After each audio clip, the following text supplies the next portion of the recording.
This is Vexler. I don't know who wrote today's statement, but I hope they are better at fiction than they are at facts. What we saw was a carefully scripted message designed to calm, distract, and mislead. But we are not here to be soothed, we are here to be informed. Subscribe now, I'm breaking it all down, one contradiction at a time. America stands at a dangerous crossroads. Working class disillusionment fuels Trump's rise. Exploding national debt exposes bipartisan hypocrisy. Aviation safety teeters under severe staffing shortages. And billionaire wealth surges to unprecedented levels. This isn't politics as usual. It's a full-scale unraveling of the American system as power concentrates into the hands of a few. Trump's working class surge, exploding national debt, collapsing air safety, and billionaire dominance expose America's unraveling power structure. Has always been critical to America's success, and building that middle class will be a defining goal of my presidency. Under my plan, incomes will skyrocket, inflation will vanish completely, jobs will come roaring back, and the middle class will prosper like never, ever before, and we're going to do it very rapidly. Former Vice President Kamala Harris, President Donald Trump during their 2024 convention speeches last summer. Throughout the campaign, both candidates attempted to win over middle-class voters. In the end, it was Donald Trump who succeeded in that effort, making significant inroads with working-class voters of all races, helping him return to the White House. Joining us now, Joan C. Williams. She is law professor at the University of California College of the Law in San Francisco and author of the new book, Outclassed: How the Left Lost the Working Class and How to Win Them Back. Professor Williams, thanks for being with us this morning. A fascinating topic, a fascinating look at it in your book. So let's start by diagnosing the problem before you write about how potentially Democrats can solve it. How did we get here where Donald Trump has won over white working class voters, but if you look at the results of the last election, also black and Latino male working class voters? Well, you know, non-college people of color have shifted away from Democrats by 30 points, and young people of color have shifted away even more, 40 points. So Democrats at this point have a problem not just with the white working class, but with many, many people of color in the working class. And, you know, it starts out with something very simple. If wages had continued to rise when productivity does, as they did after World War II, wages would be 43% higher than they are today. And the wages of college grads have done pretty well since 1989. They've risen 83%. But the wages of non-college grads, they have been absolutely flatlined. And as a result, people are really see a fading American dream. I mean, just about every American used to do better than their parents, over 90%. But now it's only 50%. So people are really, really ripping mad. And this gets channeled really either into left populism, they're robbing you blind, or into right populism, they're looking down on you. And so what Democrats need to do is to channel that economic anger really with a super simple message, which is that hard work used to pay off in America, and it doesn't anymore, and it should. And that's going to reach non-college voters, and that's also going to reach the young, including young college kids who can only get gig work. They can't afford a house. They can't afford childcare. Young people shifted away from Democrats by 19 points. So that's the first thing. And then the second thing is that Democrats need to stop reinforcing the script. They're looking down on you. And that means we got to stop calling people sort of duped, deplorable, attackers of democracy, because that just reinforces that right populist. We've been having this conversation, for decades now. I remember the book, What's the Matter with Kansas, right? That was essentially, why are people voting against their own economic self-interest? Let me push a little bit on this. when Joe Biden came into office, I would argue that he sort of adopted this frame. He was populist Joe. He pursued a bunch of policies meant to help middle-class Americans. He called for raising the minimum wage. He believed in this concept of deliverism, which is that if we produce legislation that would have a tangible impact on people, including in red states, they would reward you politically for it. So you get the infrastructure, you get the chips, you get all the stuff, the stimulus. And of course, it didn't work. So isn't the other explanation here, I'm not saying it's the only explanation, but the other explanation that a lot of this is cultural, and that Donald Trump, say what you will about the man, which is that if we produce legislation that would have a tangible impact on people, including in red states, they would reward you politically for it. So you get the infrastructure, you get the chips, you get all the stuff, the stimulus. And of course, it didn't work. So isn't the other explanation here, I'm not saying it's the only explanation, but the other explanation that a lot of this is cultural, and that Donald Trump, say what you will about the man, is a master at the cultural elements of politics. He's brilliant. And what do Democrats do about that? Well, I mean, starting from the top, I think the sort of accepted storyline that people vote against their self-interest is part of that we're looking down on you narrative. People don't vote against their own self-interest. They think that Democrats haven't delivered for them and Republicans haven't delivered for them for a very simple reason. We kind of haven't delivered for them. The American middle class is fragile and failing. And we see it all over the country, and it's concentrated. There's delivered for them, and Republicans haven't delivered for them for a very simple reason. We kind of haven't delivered for them. The American middle class is fragile and failing.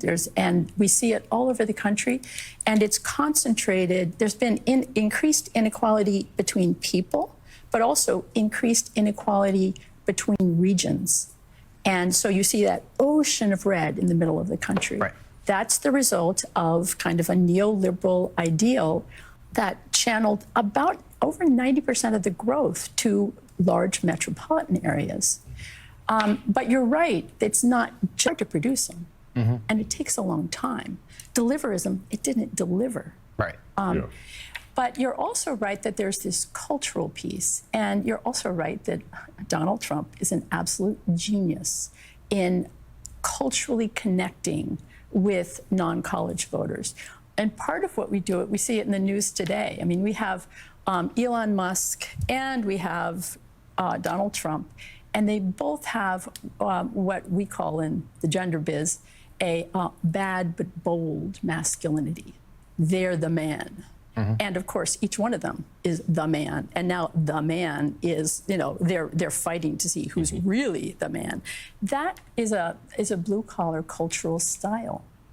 And very often, Democrats come across with a college grad cultural style, sort of like, I'm an intelligent person talking to you, another intelligent person. What non-college grads hear is that they're kind of not an important audience because they have a different style. It's very much direct, concrete. How are you going to improve their everyday life? I think of Gretchen Whitmer, fix the damn roads. Now that is a very effective cultural style. Gretchen Whitmer, Josh Shapiro kind of has some of that. Is this a personality issue? I mean, is this Democrats not finding the right messenger? Or is it deeper than that? Because, Democrats are increasingly the college-educated party, right? Yeah. And also the party that believes in policy in a way that that frankly the Republican Party doesn't believe in anymore. Tell me, is it personality or is it something else? And how do you get that something else? I don't think it's personality. I think the Democrats have plenty of talent. And plenty of talent who knows how to talk to people. I think of Marie Gluesenkamp-Perez, and this is how she approaches climate change. She doesn't call people climate deniers. What does that? It reinforces the right populist script that we're looking down on people. That doesn't work. She says, my husband and I, we own an auto body shop. And if it's 116 degrees outside, we can't work. That is a perfect way to talk about climate change. Up next, the editor of The New Republic, Michael Tomasky, will join us to talk about his new column titled Trump's out-of-control debt is not a bug. To the GOP, it's a feature. Donald Trump secured crucial working-class support across racial lines, capitalizing on economic frustrations and cultural disconnects.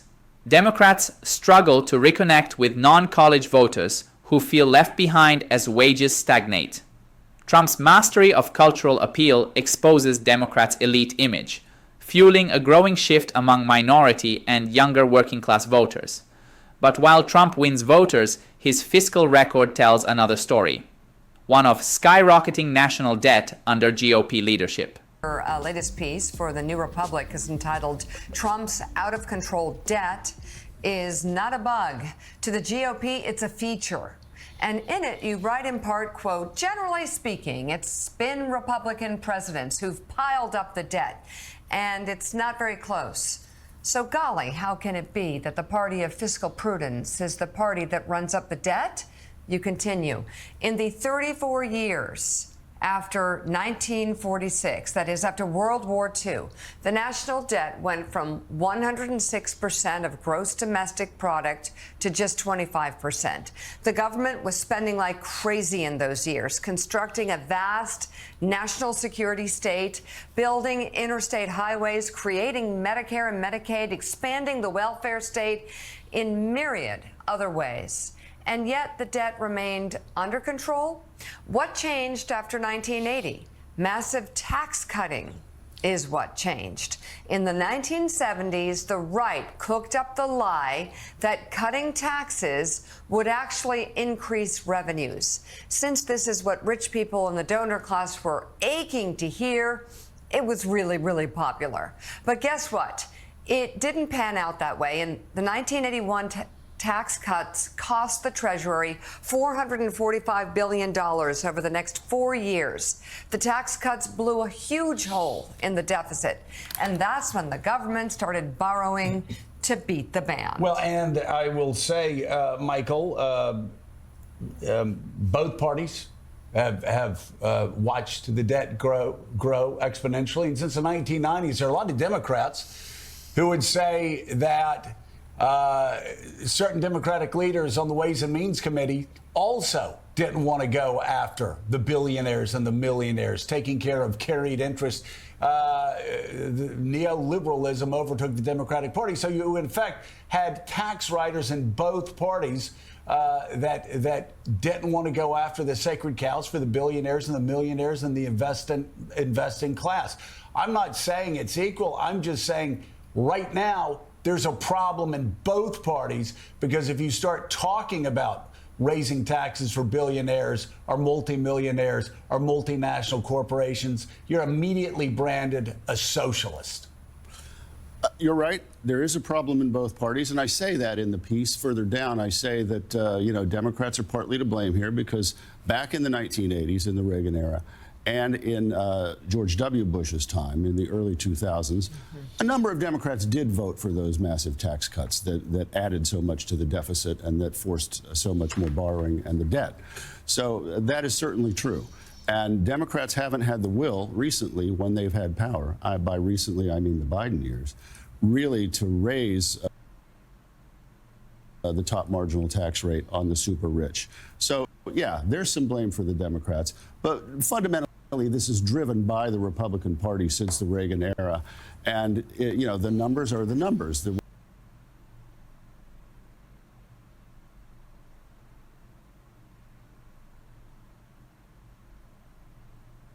massive tax cutting started.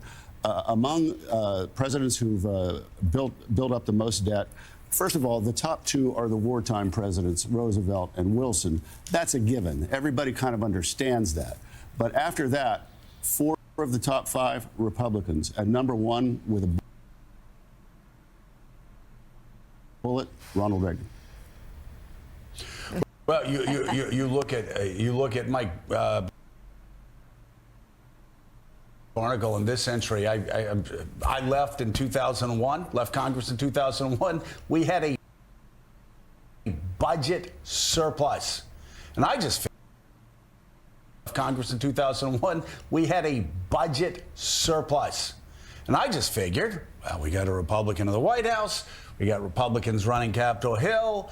We got a budget surplus. What could go wrong?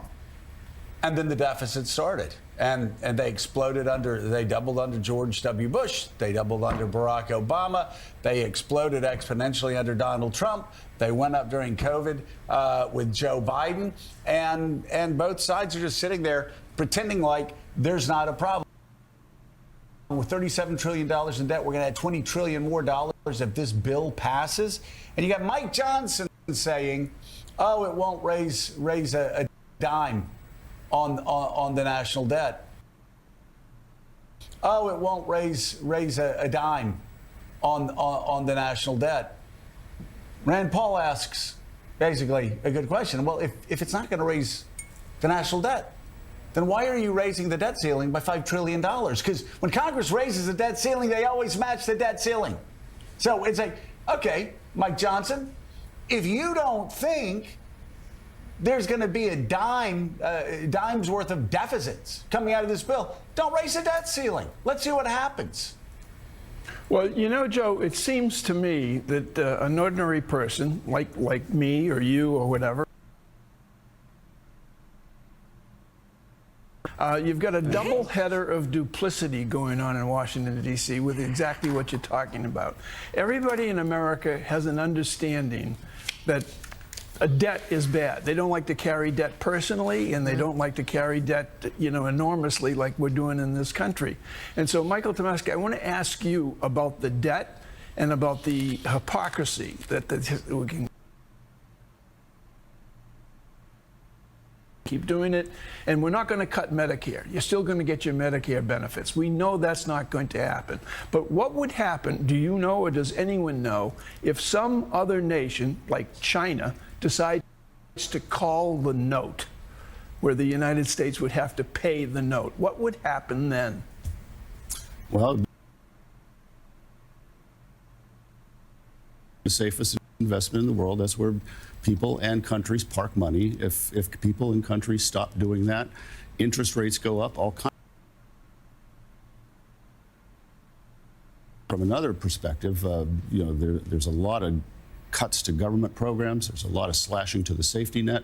There's a total lack of public investment in things that most people want to see public investment made in, education and highways and other things. So it has vast economic effects down the line over a number of years, Mike. Our next guest is a veteran air traffic controller. Air collision near Newark Airport. He'll take us through that incident and the problems still plaguing the busy travel hub. That's straight ahead here on Morning Joe Weekend.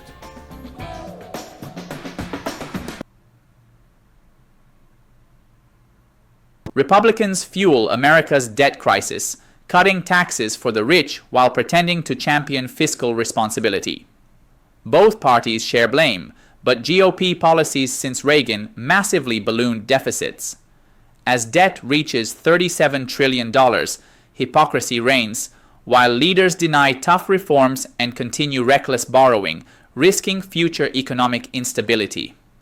As Washington debates fiscal chaos, dangerous cracks appear elsewhere, even in America's skies, where aviation safety reaches a breaking point. Shortage. That order since has been lifted, but just the latest in a series of problems plaguing that travel hub. Our next guest knows these issues all too well. For example, May 4th detailed this incident in the Wall Street Journal. Quote, Jonathan Stewart was into his fourth hour overseeing the planes flying near Newark, New Jersey, when he noticed two aircraft speeding nose to nose on his radar scope. After recognizing the unfolding conflict, he instructed the pilots to turn the planes away from each other, which they did. But Stewart was badly shaken. Quote, I don't want to be responsible for killing 400 people, he said. The veteran air traffic controller joins us now. John, it's great to have you with us here in the studio. Thank you. It's unusual, we should say, for an air traffic controller, somebody with this much authority, to come forward and speak publicly. But you felt the situation is dire enough that you need to come out into the media and speak about it. So as you see it, from your experience vantage point, how bad are things right now? Well, they're not good, I'll tell you that much. I'll say the same to you that I said to other outlets. I've been advised that steps are being taken to mitigate risk to the max extent possible. i.e. changing equipment, hiring more controllers, stuff like that.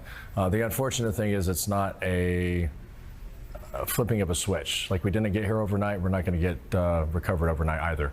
And again, this is my opinion from Jonathan Stewart, not the FAA. I'm not an FAA spokesperson. They have their own team for that. But that's how I see it. Yes. So a lot of it, as you say, starts with staffing shortages. Well, I mean, how does that manifest itself? Yeah, staffing is going to be an issue because if you don't have the number of people that you need to run the operation effectively, then that's a constraint, right? So if you need 14 people and you have 3, well, you're going to be limited in how many sectors you're going to be able to open up. So typically, if you have 2 sectors open, you have 2 controllers working and 2 would go on break. All right, when you start running into odd numbers like that, now you have air traffic controllers working longer in position with still the same staffing issue as before. So it's a recipe for not good things. So when there's a ground stop like there was again last night at Newark, for example, and they say it's because of staffing shortages, what does it take for you all to say, we got to stop planes coming in and out of here, it's that bad?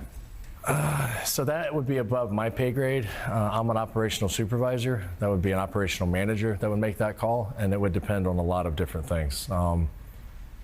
I'm not going to get into conjecture as to how they're going to make that call. But they just don't feel like there are enough eyes on planes, basically? Yeah, I mean, basically, as I told Andrew, you can work about 17 or 18 airplanes at one time before you run out of the ability to speak to one and go all the way back and speak to the other one at 250 miles an hour.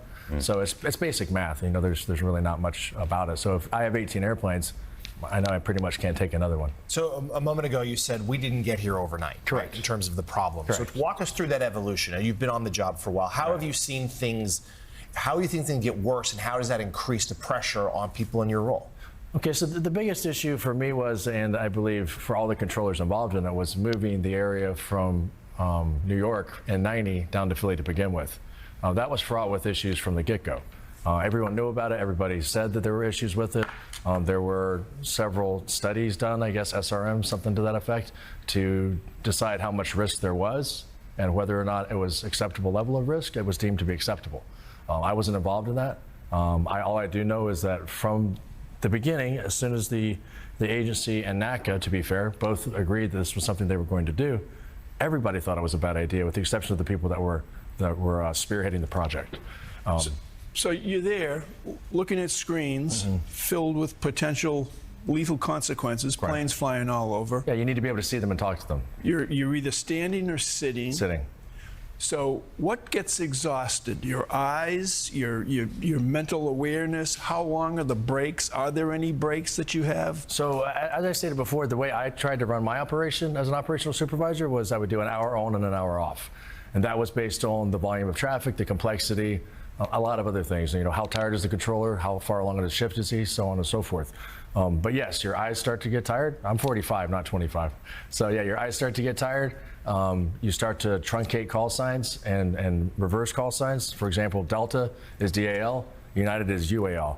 So that U starts to look like a D, that D starts to look like a U. That's one of the signs that you know you're starting to get mental fatigue. And that for me is a warning sign. I'm like, okay, I need to get out of here. I need a break.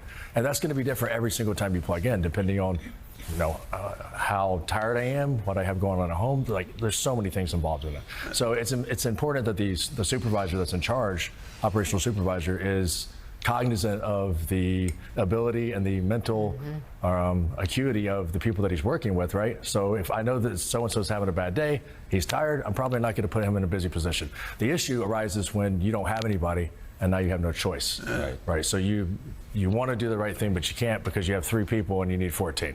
So, I mean, I don't even know what to say to that. That's insane. Joe? So there's a shortage, obviously. There's a shortage of air traffic controllers. What about raising the age, the retirement age, up to 60, 61, 62? Would that help? I can't or do you hear him think? he's talking. Oh, he's asking about the retirement age. Would it help to raise the retirement age up to 61 or 62 from where it is now? So raising the retirement age would be a short-term fix. But again, now you're running into having controllers that have been doing it for 25 or 30 years. Now they're doing it longer. The unfortunate reality is, as you get older, your mental acuity starts to fade a little bit, right? The only good thing is, you know, I was faster when I was 21, but now I have 25 years of experience. Right. So I'm a little slower, but I have more, you know, in my toolbox, so to speak. So there is a little bit of give and take, a little bit of balance there. I think it's a good idea, to be fair. I think it is not the fix-all, though. You have to hire people like right now. Our next guest is looking at how the ultra-rich shape our social and political landscape and what... Air traffic controller Jonathan Stewart reveals severe staffing shortages, risking catastrophic collisions near New York. Controllers are overwhelmed, exhausted, and stretched thin, unable to manage growing air traffic safely. Calls for urgent hiring rise, as stopgap solutions like raising retirement age offer little relief to America's fragile aviation system.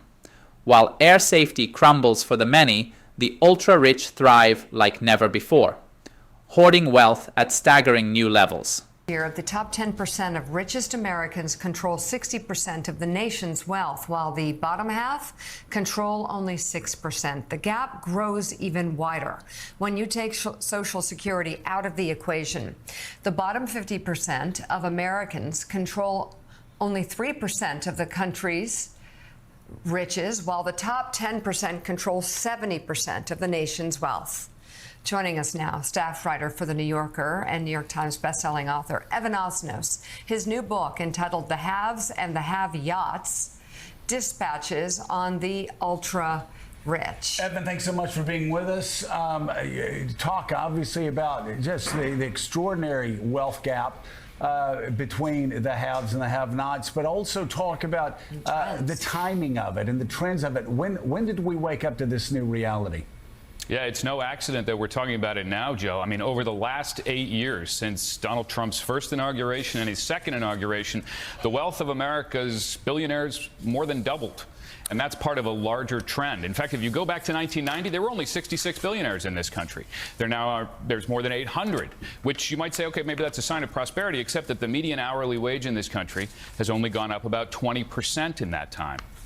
I think there is a feeling in the air, and this is made acute by the politics we see in Washington and the kind of administration we have, an administration in which the president named 13 billionaires to the highest ranks of his administration, that it feels as if the rich have pulled farther ahead than ever before, and that's not an illusion. Right now, America's richest people hold a larger share of America's wealth than even the Vanderbilts, the Carnegies, and the Rockefellers did in the heyday of their prime, a century ago. So Evan, also talk about bigger forces, and if you go from the agrarian age to the industrial age, which created all of those Gilded Age millionaires, billionaires, and then to the information age, to the tech age, and now we're going to the AI age. Talk about how that accelerates wealth and accelerates again, the consolidation of wealth for billionaires. Yeah, you're absolutely right. I mean, the analogy that I drew at the beginning, the new Gilded Age, is a reference to this important moment in the 19th century. You remember that term, the Gilded Age, came to us from Mark Twain. When he was growing up, there were only a handful of millionaires in the country. By 1873, when he named it the Gilded Age, this very durable term, which still resonates with us today, it was because it was a time of new technology. You know, you had the advent of the telephone and all kinds of the elevator, all kinds of new ways of innovating. But the gains were consolidating into fewer and fewer hands. And what happened was that gave birth to a new awareness, a kind of an awareness of the fact that this was ultimately unsustainable. And that's how you had this passage from the Gilded Age to what was known as the Progressive Era. People like Teddy Roosevelt and ultimately FDR, who stood up and said, look, if we want to protect this system, maintain public confidence in capitalism, maintain democracy, we're going to have to make reforms. There's a great and memorable line by Louis Brandeis, he was a Supreme Court justice, who said we can either have democracy or we can have wealth concentrated in the hands of a few, but we can't have both. So in the book, you explain why yachts are the preferred avenue of the uber wealthy to show off their fortunes, and you write in part this: if it's more than 90 feet, it's a super yacht. After that, definitions are debated, but people generally agree that anything more than 230 feet is a mega yacht, and more than 295 feet is a giga yacht. The world contains about 5,400 super yachts and about 100 giga yachts. Even among the truly rich, there is a gap between the haves and the have-yachts.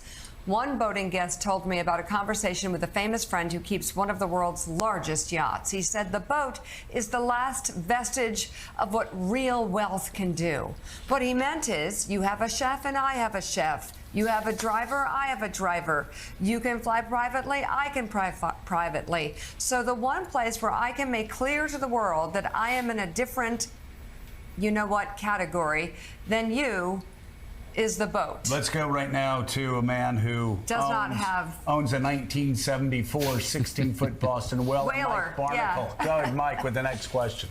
You know, I have to tell you, Joe, I am not a boat guy. I don't even like to go out on the ocean in boats. As long as I can see land, I'll be on a boat, but that's about it. But Evan, a piece of the book is excerpted in the New Yorker magazine that's out now, and it's largely to do with Washington and the White House.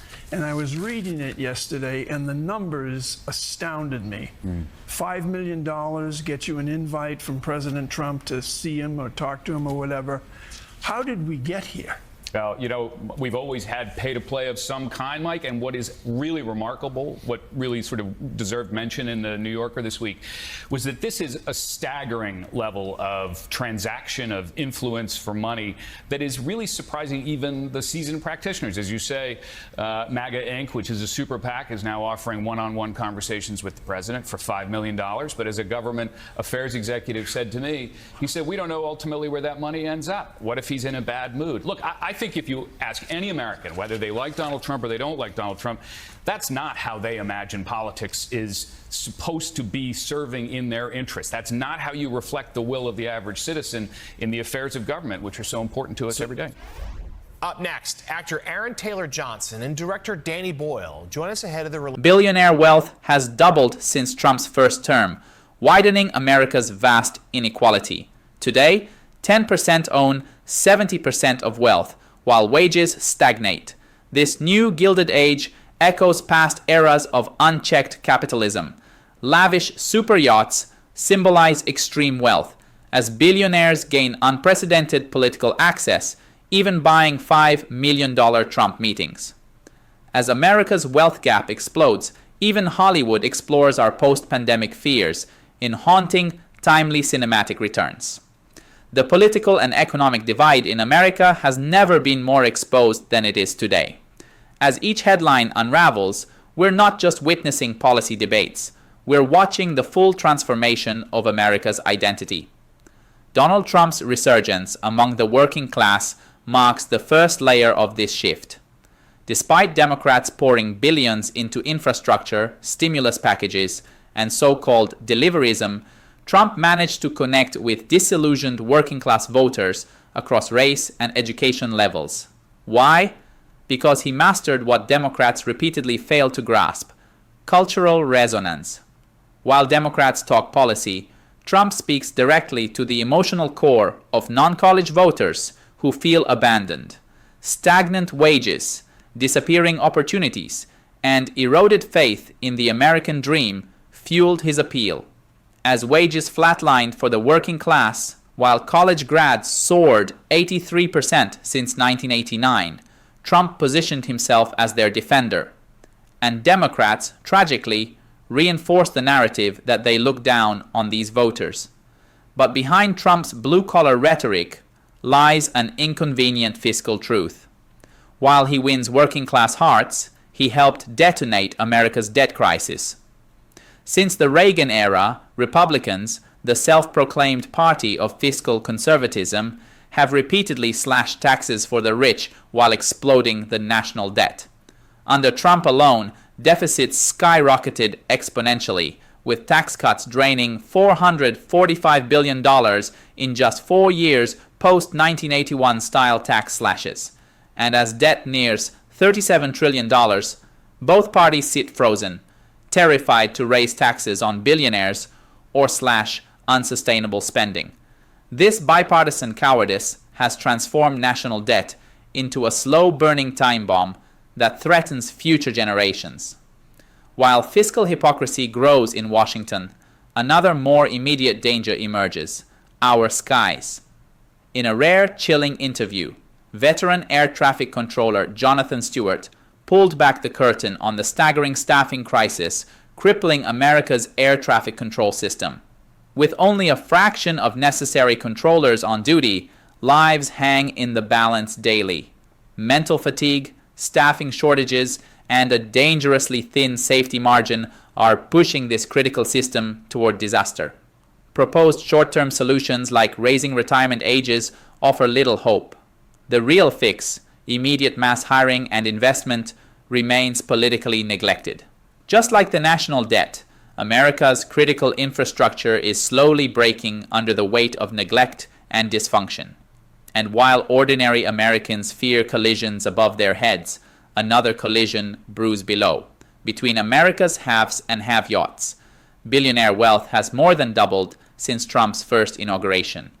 The top 10% now control 70% of America's wealth, while the bottom 50% own a pitiful 3%. This isn't just inequality, it's a modern Gilded Age. Lavish super yachts, $5 million pay-to-play political access, and billionaires staffing presidential cabinets expose a system where wealth not only buys luxury, but dictates public policy. As Evan Osnos chillingly observes, we've reached the point where Louis Brandeis's century-old warning echoes louder than ever. We can have democracy, or we can have wealth concentrated in the hands of a few, but we cannot have both. This is not merely a collection of isolated issues. It's one interconnected crisis: cultural alienation, fiscal deception, infrastructure decay, and oligarchic capture of American democracy, all converging before our eyes. If you value raw, unfiltered analysis that exposes these dangerous intersections, subscribe to Miles Vexler podcast right now. Stay informed, stay vigilant, and stay loud.